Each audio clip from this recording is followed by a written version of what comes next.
আসসালামু আলাইকুম প্রিয় দেশবাসী। আমি এখন বর্তমানে দাঁড়িয়ে আছি আমার এই যে কাঠকচুর যে প্রজেক্টটা, এই প্রজেক্টে। তা সবাই দেখতেই পারতেছেন, এটা হলো একটা কাঠকচুর বিশাল প্রজেক্ট। তো এই প্রজেক্টে কিন্তু আপনার 10,000 চারা আছে এই যে আমার এই প্রজেক্টে। এই বিশাল প্রজেক্ট ঘুরে ঘুরে ঘুরে দেখাও। আমি একটু হাইটে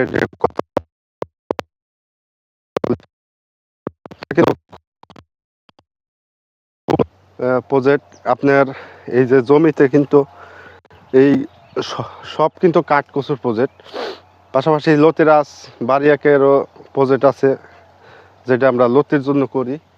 তাই মোটামুটি কচু কিন্তু কাঠ নামা শুরু হয়েছে। এই যে দেখি আমরা একটু নিচ থেকে দেখাই।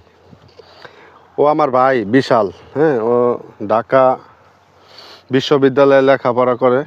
তো ওর জন্য সবাই দোয়া করবেন। তো মিরপুরে থাকে আর কি।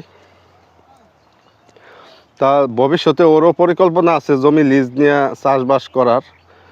তো আপনারা সবাই ওর জন্য দোয়া করবেন।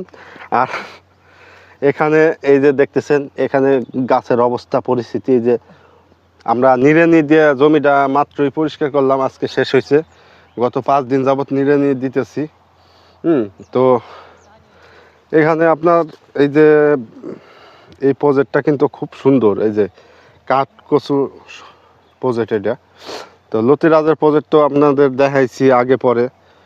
তো যারা আসতে চান, দেখতে চান, তাদেরকে ইনশাল্লাহ আমরা, আর যারা চাষ করতে চান, অনেক ভাই জিজ্ঞেস করেন যে ভাই এই গাছের পাতা সতেজ রাখার জন্য কোনো আছে কি না, পাতা পাতা সতেজ কীভাবে রাখেন, তাদের জন্য আমরা পরামর্শ থাকবে যে এই যে পাতায় বিভিন্ন ধরনের রোগবালাই আক্রমণ করে। তো এখানে নাইট্রো স্প্রে করতে পারেন আপনারা, পাশাপাশি বিত্তাকো নাইট্রো, তারপরে রিডিমিল গোল্ড আছে, এগুলো স্প্রে করলে আপনারা ভালো একটা সমাধান পাবেন। তো সুস্থ থাকবেন সবাই, ভালো থাকবেন। আসসালামু আলাইকুম সবাইকে।